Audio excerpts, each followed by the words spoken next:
За өнөөдөр ордонд хэд хэдэн байнгаараа хуралдах хэрэгтэй байлаа. Өнөөдрийн улс төр ерөнхийдөө эдгээрээс шалтгаалж ярих хэрэгтэй байлаа. За гэхдээ гадаад дотоодын томилолт чөлөөтөө гих мэтчлэн одоо гişүүд эрцэн хүрээгүй учраас хэд хэдэн байнгаараа хойшлогдсон. Гişүүдээ хүлээж сууж эрцээ бүрдүүлэх гэсээр байгаа. Тэгээд сүулдэ хойшилсан. За харин нэг байнгаараа нэг асуудлыг хэлэлцсэн байгаа. За хоёр байнгаараа оролцсон. За гэхдээ нэг одоо анхаарал хандуулах нь юу вэ гэхээр нөгөө нэг тэтгэврийн асуудал, ахмадуудын тэтгэврийн асуудал. За үүнийг нөгөө Монгол банкнд асуулга тавьсан улсын хурлын гишүүн Эрдэнэбат. За юу гэж асуулга тавьсан бэ гэхээр одоо энэ тэтгэврийн зээлийн хугацааг нь уртсгаж болтгоо юм уу? За тэгээд хоёрдугаарт хүүг нь багасгаж болохгүй юм уу?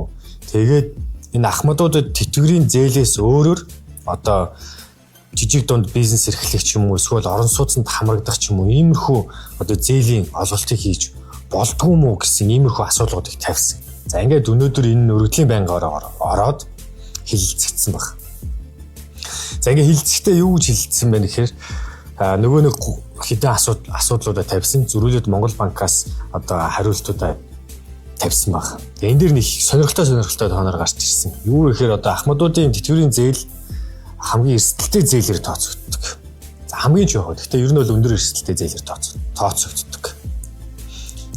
Тэгээ энэ дэр гайхалтай нь ахмадууд тэтгэврээ авах нь тодорхой. Тэгээд ингээд эргүүлээд тэр төлөлт нь хийгдэх нь тодорхой ийм зээл хамгийн эрсдэлтэд тооцогдож байгаа.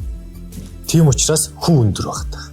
Одоо нэг банкнд ахмадууд зээл авлаа гэхэд нэг 19-с 20% байгаа. Ерөнхийдөө нэг 4 банк одоогийн байдлаар ахмадуудад ийм тэтгэврийн зээл олгож байгаа. Тэгэхээр энэ эрсдэл өндөртэй зээл учраас 19-с 20% хүүтэй байгаа. Тэгээ энэ хүүг нь багасахгүй юм уу те? Тэгээд хугацааг нь арай уртгаж болохгүй юм уу?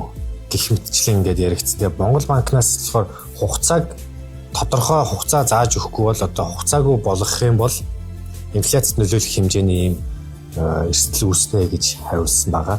За тэгээд тэгвэл хугацааг нь одоо 20 сар ч юм уу 24 сар ч юм уу гэдэггүй тийм байлгаж болохгүй юу. Тэгээд хүүг нь ингээд буулгах өөр ямар арга зам байна гэсэн чинь Монгол банкнаас эрсдлийн хэмжээгээ багасгаад за тэгээд нөгөө заавал байлгах нөөцийг бас багасгаад за ингэвэл одоо нөгөө хүү тэтгэврийн зээлийн хүү буурах юм боломж байна гэсэн юм гаргалгаа хэлсэн. Ингээд нэг хэд хэдэн гаргалгаануудыг хэлсэн. Тэгээд эргүүлээд нөгөө арилжааны банкудтайгаа ярилцаад за тэгээд нөгөө нэг засгийн газар юу гэдэг те ингээд ярилцаад цаашаа ингээд шийдлээ хаяа гэсэн иймэрхүү яриа өрнөлөө. Тэгээ ингээд энэ одоо байнгын орны араас Монголын нөгөө ахмадын холбооны ерөнхийлөгч ярилцлага өгсөн. Тэгээ яриан дээрээс нь нэг зүйл маш тодорхой. Ахмадууд тэтгэврийн зээлийг хугацааг нь уртсгаад өгөөч ч юм уу тий хүүг нь багасгаад өгөөч ч юм уу. Ер нь ингээд зээл авах боломжийг бүрдүүлээд өгөөч гэж ерөөсөө төр засгаас хүсээгүй. Ерөөсөө ганц гол хүсэж байгаа зүйл нь юу вэ гэхээр энэ тэтгэврээ нэмэгдүүлээд өгөөч. Хамгийн доод авж байгаа тэтгэврийн хэмжээг нэмэгдүүл. Ер нь ингээд нэг дунджаар сая 500 мянган төгрөгийн тэтгэвэр авдаг болгоод өгөөч. Тэгвэл бид нэр зээл авах ямар шаардлага алгаад өнөөдөр хамгийн доод тэтгэвэр авж байгаа хүн 600 эдэн мянган төгрөг гэсэн багш. За би тоон дээр нандуурж иж магадгүй. Гэхдээ 600 эдэн мянган төгрөг 680 авцаа байгаа. Тэгэхээр энэ 680 мянган төгрөгийг бариад хүн худалдааны төв зах руу гараад сарынхаа хэрэгцээг хангая гэх юм бол ямар ч боломж байхгүй. Байр тог, идэж уух, автобус унаа гэдэг тийм. Тэр энийгээ ингээд дээшлүүлээд өгөөч. Түүнээс бид нэр ингээд зээл авах гээд ингээд хүсээд байгаа зүйл биш ээ гэж ярьсан баг. За тэгээ энэ ер нь зээлийн одоо энэ зүйл хаанаас эхэлдэг юм бэ те? Энэ улсын төсвүүдээс эхэлдэг. Улсын төсвүүдээр ахмадуудын тэтгэврийг 8.6%-аар инфляцтай уялдуулж нэмсэн. Тэгээ энэ нэмэлт нь өчүүхэн нэмэлт болж байгаа. Одоо нэг 50-60 мянган төгрөгийн нэмэлт болж байгаа юм те. Тэгээ яг энэ 8.6%-аар нэмэхээр тусгасан энэ зүйлээ яг яаж нэмэх вэ гэдгийг ерөөсөө тодорхой болгоогүй.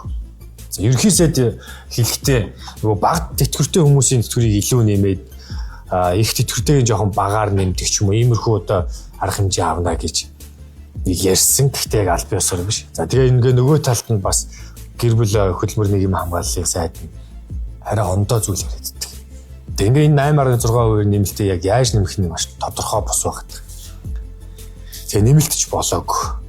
Тэгсэн араас нь одоо Монгол Ардын намын дарга улсын хурлын дарга учрал улсын хурлын даргын ажлаа аваад миний одоо хамгийн дөрөнд хийх одоо өөрийн бүр эрхийн төлөө хэмжээнд хийх ажил нь Ахмадуудын тэтгэврийг 36 сар тэтгэврийн зээлийг 36 сар болгох гэж хэлсэн. Тэгээ үүнийгээ би энэ ондоо багтаагаад одоо хийнэ гэсэн зүйл ярьчих. Ингээ маш их судалгаа хийгээд ингээ явж байгаа. Тийм учраас ингээ 36 сар болгоно гэж хэлснээс үүдээд одоо өнөөдрийн ярианууд гарч эхэлсэн энэ хурал хилцүүлгүүд гарч эхэлсэн байна. Тэгээ ингээд улсын хурлын дарга тэгээд засгийн газрын тэргүүн өөрсдөө Ахмадуудыг ингээд үр зээл рүү түлхэж байгаа. Нөгөө энэ талаа тэтгэврийг яаж нэмэх вэ биш. Тэр тэтгэврийг илүү урт хугацаагаар ингээд банкнд барьцаалаад зээлтэй байлгах ийм амьдралууд түлхэж байгаа. За тэгээд угаасаа гарцаагүй нөгөө хэрэгцээнд байгаад байгаа учраас тэтгэвэр нь өөрөө бага байгаад байгаа учраас Ахмадууд яг энэ тэтгэврийг зээлийг аваад байгаа гэж нөгөө Монголын Ахмадын холбооны ерөнхийлөгчийн хэлсний дагуу Ахмадууд үнэхээр ингээд 36 сар болж байгаа бол хүүг нь багасгаад өгөөч гэсэн ийм одоо шаардлагуудыг хэлж байгаа. Хүүг нь үнэхээр өндөр байна. Жилийн 19 20 тэгээ ийм хүүтэй бид нэр ингээд зээл авч явахын оронд баг ингээд бүсээ чангалаад байж исэн дээр байна. Гэхдээ яалтчгүй нөгөө нэг хүний амьдралд янз янзын хэрэгцээ гардаг. Хүүхдийн сургалтын төлбөр юу гэдгийг те ингээд янз янзын хэрэгцээ гардаг учраас Ахмадууд тэтгэврийн зээл авах зайлшгүй шаардлага тулгарч байгаа гэж. Тэгээ иймэрхүү зүйлүүдийг ярьлаа. Тэгээ цаашаа Ахмадуудын тэтгэврийн зээлийн хүү буурах боломжтой хэд хэдэн гаргалгаануудыг одоо ингээд хилцээд цаашаа явах юм байна. Тэгээд ингээд буураад аль төвшөнд очих боломжтой вэ гэдээ харж байгаа гэхээр нэг 16 ч юм уу те нэг 16 7 тэгээд цаашлаад бүр 14 очих ийм боломжч байна гэж зарим одоо гишүүд үзэж байгаа юм байна. За тэгээ ямар ч сан өнөөдрийн өвлийн байнгын ороогоор ийм асуудлууд хилцлээ. За тэгээд төсвийн байнгын ороогоор уг нэг чухал асуудал хэлэлцэх хэрэгтэй байсан. Тэр нь юу вэ гэхээр нөгөө нэг улсын төсвийн хөрөнгөөр өмнөх онуудад ажиллана эхэлсэн боловч за төсөв төртг нь энэ жилээс нэмэгдэж орж ирж байгаа ийм барилга байгууламжууд аудитын дүгнэлт оруулсан ийм асуудлыг одоо хэлцэх хүссэн. За тэгээд нөгөө нэг эрдэнэ хүрээгүй ингээд цаашаага хойшлогдоод явж байна. Тэгээ нэг юм байна. Засгийн газар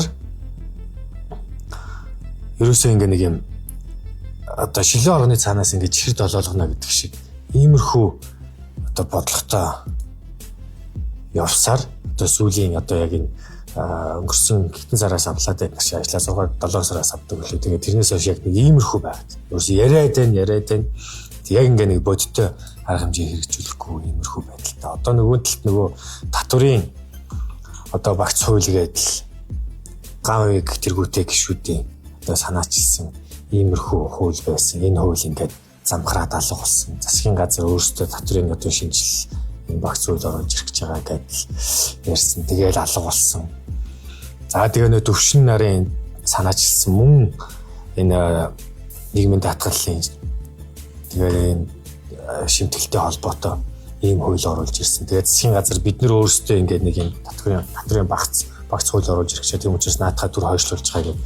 Тэгээ нөгөө хүмүүсийг хойшлуулад тэгээд татуулж явуулаад одоо хүртэл байхгүй. Уг нь энэ төвшин нарын гишүүдийн санаачилсан энэ нийгмийн даатгалын шимтгэлтэй холбоотой энэ хуулийн өөрчлөлт өгнөх амьдралд хэрэгжиж болохоос ийм хууль байсан. Юу вэ гэхээр нөгөө нэг одоо цалин дээр нэмэлтээр олгодог нэмэлт урамшуулал, хоолны мөнгө, унааны мөнгө гэх мэтчлэн эднэрийг нөгөө нэг цалин тооцоод татвар аваад идэг. Тэгээ үүнийг болиулъя гэсэн ийм хууль байсан. Тэгээ энийг засгийн газар буцааж татуулаад тэгээ өөрсдөө нөгөө нэг татврынхаа багц хуулийг оруулж ирсэн ч юм байхгүй. Өнөөдөр хүртэл ингээд гацаагаад байгаад. За тэгэл нөгөө нэг нөөтийн хэмжээг 5% болгоно гэж ярьж исэн. Энэ нөгөө энэ одоо эх оноос 1 сарын 1-ээс хэрэгжих ёстой байсан чинь 10 сарын 1 бол хойшлогдсон. Улсын хурлаар ороод нөгөөх нь хойшлогдсон. Гэх мэтчлэн ингээ нэг юм яг ингээ амьдралд хэрэгтэй юм ингээд нийтээрээ юм том харагдаж байгаа ч гэсэн яг ингээ жижиг сажиг өнөөдрийн бидний амьдралд хэрэгтэй ийм хуулийн өөрчлөлтүүдийг юусэн ингээ гацаагаад ингээ оруулж ирэхгүй хойшлуулсан юм маягтай ингээ байлгаад ямар учиртай байдгийг. Тэгэл нэг ингээ нөгөө авилга нүрсний хулгай ярьсан нэг л их pop хүмүүс ингээд хөвлийн урал хийдэг, энэ тэнд очиж хүн загнадаг. Тэгээ хүмүүс чөлөөлдөг, оронд нь томилгоо явуулдаг. Иймэрхүү зүйлүүдийг харсаар бид сүүлийн одоо нэг үлрэлийг чинь чуулга эхэлсэн шүү. Чуулга эхэлснээс хойш бид нэр ерөөсөө дөрөвтэй асуудал хэлцээгүй за төсвөө нэг тодорхой хэмжээнд хэрүүл уруултаа цагийн тулгаж нэг төсвөө баталж аваад тэгээ үлдсэн ер нь хугацаанд дандаа намын хэрүүл, дотоод хэрүүл, томилгоо, халаа, сэлгээ иймэрхүү нүүрсний хулгай, хэвлэлийн хурал гэсэн иймэрхүү зүйл ярьсаар ингээ нөө иргэдийн амьдрал цаана орхигдоод улсын эрх ашиг орхигдоод ингээ нэг юм бүх юм ингээ хоолой дээр тулаад ирж байна. Тэгээ үүнийг өнөөдрийн нөгөө нэг тэтгэврийн зээлийг 36 сар болгох, тэгээд хүүг нь багасгах энэ зүйл дээр харж байна. Ямар их ахмад энэ тэтгэврийн зээлийг авах шаардлагатай байгаа тийм. Тэгээ үнийг иймэрхүү байна. За өнөөдөр гишүүд ордонд хангалттай байхгүй ч гэсэн за байнгын орооны зарим нэг байнгын ороо эрсцээ бүртгүүлээд иймэрхүү асуудлуудыг хэлцлээ.